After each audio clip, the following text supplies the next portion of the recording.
La lecture philosophique par Mathieu Guglielmino.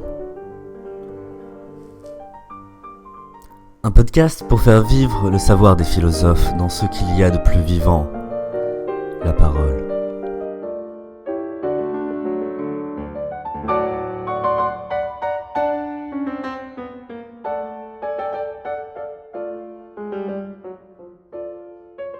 Alors je vais aujourd'hui parler du conte d'anticipation de Roald Dahl, publié en 1954, le grand grammatisateur automatique, The Great Automatic Grammatizator, dans sa langue originale. On va y retrouver un inventeur, un ingénieur électrique, un écrivain de romans ratés qui va se retrouver à inventer un grammatisateur capable de produire à une vitesse grand V un certain nombre d'histoires extrêmement populaires.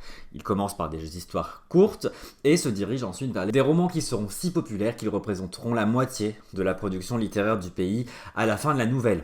Alors évidemment, on a là une invention qui nous rappelle les capacités des intelligences artificielles comme les LLM et ChatGPT ou Claude qui peuvent produire du texte grammaticalement correct et également des histoires. Alors aujourd'hui, ces histoires sont considérées comme étant un petit peu fragiles d'un point de vue narratif, mais on a ici peut-être une anticipation de ce qu'elle pourrait devenir. Roald Dahl est assez évocatif dans les descriptions qu'il fait de cette machine.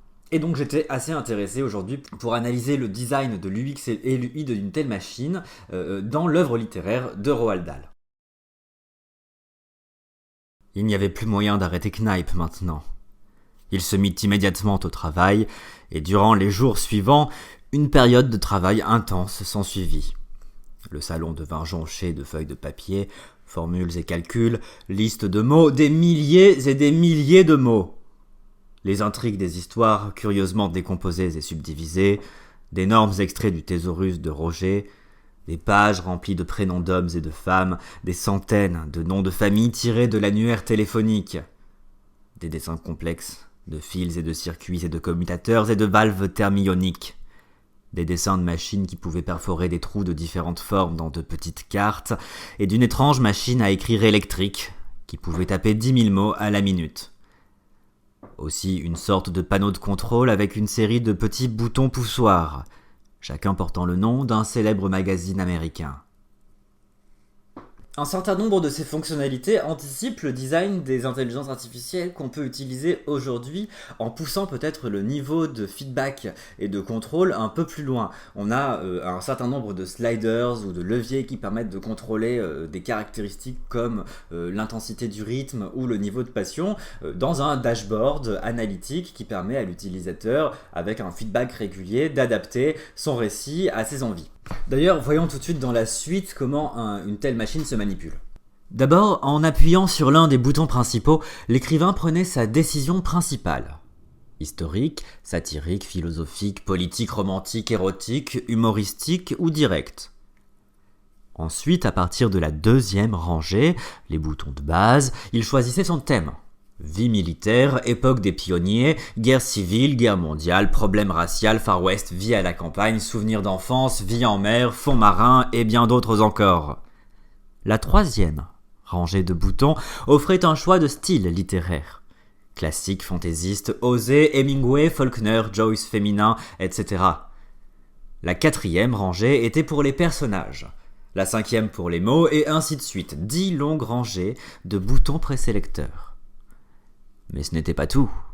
Un contrôle devait également être exercé pendant le processus d'écriture proprement dit, qui prenait environ 15 minutes par roman. Et pour cela, l'auteur devait s'asseoir comme au volant d'une voiture et tirer ou pousser un ensemble de touches étiquetées, comme sur un orgue. Ce faisant, il pouvait continuellement moduler ou fusionner 50 qualités différentes et variables comme la tension, la surprise, l'humour, le pathos et le mystère. De nombreux cadrans et jauges sur le tableau de bord lui indiquaient tout au long du processus exactement où il en était dans son travail. Un autre élément qui va s'avérer essentiel au succès du grammatisateur, c'est sa scalabilité, qui n'est pas sans rappeler aujourd'hui les compétences du cloud sur lesquelles on peut déployer des modèles de machine learning particulièrement efficaces. En effet, au moment de vendre son idée à son boss, Knipe va arguer le fait que nombreux sont les magazines qui achètent des nouvelles et encore plus ceux qui achètent des romans. Le marché étant titanesque, Knipe va réussir à vendre sa machine de cette façon-là. Donc cette scalabilité va être importante et on a également un niveau de personnalisation, de recommandation du contenu. On voit qu'on a un certain nombre de leviers qui permettent de choisir le style d'entrée qui va être utilisé par la machine, qui va pouvoir permettre de publier aussi bien dans le Reader's Digest que dans des magazines féminins, des d'ailleurs histoires relativement osées, olé olé parfois, comme le montre la nouvelle. Après avoir dit tout cela, il semble que le design de l'UX et de l'UI du grammatisateur recouvre quand même un certain nombre de bonnes pratiques et de recommandations que l'on peut retrouver dans le design thinking, avec une observation in situ des utilisateurs, des auteurs, à la fois par le narrateur qui est lui-même un auteur, raté, et par Roald Dahl qui est lui-même un auteur. Un lancement sur le marché rapide, avec moins de 8 mois entre le prototype et le déploiement d'une agence littéraire qui pourra vendre les premiers outputs de cette machine. Et une optimisation de la croissance dans tout le pays, assez rapide pour devenir en effet un monopole. Rien ne semble à jeter dans cette bonne idée. Rien. Est-ce là une si bonne idée? C'est en effet la question que pose Roald Dahl avec la fin de la nouvelle. Assez dramatique, on va le voir, dont je vous propose la lecture. Mais dans l'ensemble, c'était un début satisfaisant. Cette dernière année, la première année complète de fonctionnement de la machine, on estimait qu'au moins la moitié de tous les romans et histoires publiés en langue anglaise avaient été produits par Adolphe Knipe sur le grand grammatisateur automatique. Cela vous surprend-il? J'en doute. Et le pire est encore à venir. Aujourd'hui, alors que le secret se répand, beaucoup d'autres se précipitent pour s'associer à Monsieur Knipe. Et pendant ce temps, l'étau se resserre pour ceux qui hésitent à signer leur nom. En ce moment même, alors que je suis ici à écouter les hurlements de mes 9 enfants affamés dans l'autre pièce, je peux sentir ma propre main se rapprocher de plus en plus de ce contrat doré qui repose de l'autre côté du bureau. Donnez-nous la force, ô Seigneur, de laisser nos enfants mourir de faim. Si ce n'était pas encore évident, ces derniers paragraphes de la nouvelle de Roald Dahl nous montrent bien que son invention n'est pas une utopie, ne fait pas partie d'un univers utopique dans lequel les machines accompagneraient les humains dans leurs œuvres créatrices. Au contraire, c'est une œuvre capitalistique qui repose en particulier sur un succès commercial. C'est la raison pour laquelle à la base cette machine a été acceptée par le boss de l'inventeur et la seule raison pour laquelle elle parvient sur le marché et réussit à engloutir tous les auteurs et toute la production littéraire du pays. Évidemment, cette dynamique-là ne regarde pas, n'observe pas du tout ou occulte complètement le point de vue des auteurs qui ont cette urgence créatrice qui est pourtant le motif mentionné par l'inventeur au début de la nouvelle. Cet ingénieur raté qui rentre chez lui dans son petit appartement, qui s'installe à sa machine à écrire pour tenter d'écrire des nouvelles qu'il vend, qu'il essaie de vendre et en fait qu'il ne vend pas car elles ne sont achetées par personne. Pourtant, quand on lui demande pourquoi il s'obstine, il mentionne cette urgence créatrice qu'il balaye d'un revers de main à la fin quand il reçoit enfin le succès et l'argent et le succès et la Cadillac qui sont associés aux histoires que crée le grammatisateur.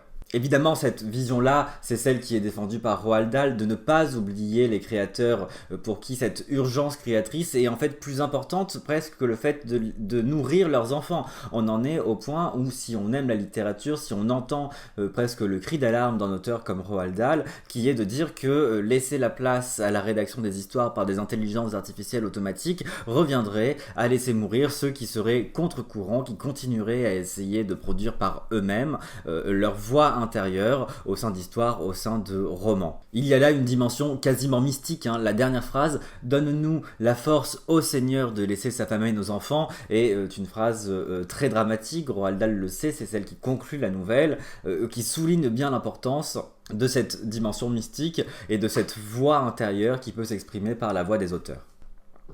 Aussi, voilà une nouvelle que je trouve très intéressante parce qu'elle nous met en garde. Dans notre quête d'innovation et d'automatisation, nous ne devons pas oublier la créativité des humains et la vie de ceux qui en dépendent. Alors qu'est-ce qui est intéressant dans cette histoire et où est-ce que ça déraille ? Il convient de noter que moi j'ai découvert cette histoire dans un essai récent publié dans The New Yorker de Ted Chiang sur pourquoi est-ce que l'intelligence artificielle ne fera jamais d'art. L'argument principal de l'auteur est que l'art est le résultat de nombreux et de délibérés choix au cours de la création artistique, ce qui est incapable de faire une IA qui se limite aujourd'hui à un simple prompt d'au maximum une centaine de mots, c'est-à-dire une centaine de micro-décisions. Pour avoir un acte réellement créatif, il faudrait avoir beaucoup plus de décisions. En tout cas, c'est l'argument principal qui est avancé dans cet article. On voit que dans l'œuvre de Roald Dahl, pourtant cette machine est pourvue d'un certain nombre de leviers qui permettent de faire des choix. Des leviers au niveau des mains, des leviers au niveau des pieds, des boostons qu'on peut actionner pour choisir éventuellement un style. Elle est intégrée dans le processus créatif lui-même. D'ailleurs, les auteurs sont indispensables, ils doivent s'installer eux-mêmes dans la tour de contrôle, ils ont un panneau de contrôle, comme on peut l'avoir d'ailleurs dans certains projets cybernéticiens dans les années qui suivent. Ici, j'illustre ça avec le projet CyberSyn qui vient du Chili de Salvador Allende, un projet donc socialiste qui avait pour but de centraliser des informations économiques en temps réel et aider à la prise de décision. Donc c'était vraiment un processus où les données et l'intelligence artificielle étaient intégrées dans le processus de décision humain. C'est finalement peut-être une des idées les plus intéressantes qu'on retrouve dans l'histoire de Roald Dahl. Alors l'histoire déraille complètement puisque à la fin les humains sont remplacés par la machine et les auteurs ne peuvent plus survivre de leur art. En revanche, l'idée d'intégrer l'IA à ce point dans le processus humain est à mon avis une idée qu'il faut continuer à développer. J'ai d'ailleurs choisi l'image du rhizome ici pour illustrer cette capacité de l'IA à se retrouver à n'importe quel point du processus créatif, pour nous aider à construire des chemins entre un point de départ et un point d'arrivée. Ces chemins peuvent être multiples et peuvent faire l'objet d'une édition successive par l'éditeur qui voudra peut-être en fusionner certains, en supprimer d'autres, en éditer le résultat ou alors suggérer différentes directions dans lesquelles on pourrait se diriger. C'est une façon de montrer comment est-ce que l'IA peut être plus intégrée à chaque étape du processus créatif. Je m'inspire ici d'une image, peut-être que vous la connaissez, des sociologues Deleuze et Guattari. Les outils sont des outils, et on peut dire peut-être que dans l'utilisation d'un stylo-bille, la quantité de décisions que l'utilisateur peut faire n'est finalement pas si grande que ça. En revanche, c'est la versatilité de l'outil qui lui a permis et lui permettra, je vous l'assure, de créer encore de nombreux textes littéraires avec un potentiel créatif toujours inégalé.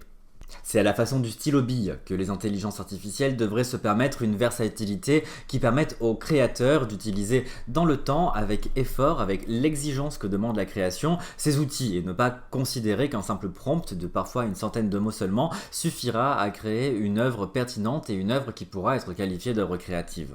Aujourd'hui, le risque évidemment est immense et d'ailleurs Roald Dahl montre bien le glissement naturel presque qui se fait d'une urgence créative par le personnage de Knipe qui lui est un ingénieur raté et souhaite devenir auteur, c'est sa passion réelle, qu'il abandonne complètement à partir du moment où il en retire le succès commercial et le succès réputationnel. C'est évidemment des choses qui peuvent se passer aujourd'hui où les vrais artistes risqueraient d'être abandonnés ou même d'abandonner leur vocation au profit peut-être de gains financiers plus intéressants en utilisant une intelligence artificielle. Alors évidemment, on peut penser à ce tweet fameux auquel je repense assez régulièrement, où un auteur de science-fiction va dire « Dans mon livre, j'ai inventé le nexus de tourment comme une mise en garde. Et une entreprise technologique va répondre « Enfin, nous avons créé le nexus de tourment à partir du classique roman de science-fiction. Ne créez pas le nexus de tourment. » Voilà, j'espère que cette analyse d'une nouvelle vieille de 70 ans vous aura quand même paru d'actualité. Il me semble qu'il y a un certain nombre de principes qui peuvent toujours être applicables aujourd'hui et qui peuvent en tout cas nous inspirer, et un certain nombre de mises en garde, évidemment, d'autant plus cruciales que l'actualité nous demande de nous poser ce type de questions. Si ce type d'analyse vous a plu, n'hésitez pas à liker et à vous abonner en activant la petite cloche si vous voulez être au courant de toutes mes actualités. Quant à nous, on se retrouve très vite pour une prochaine vidéo.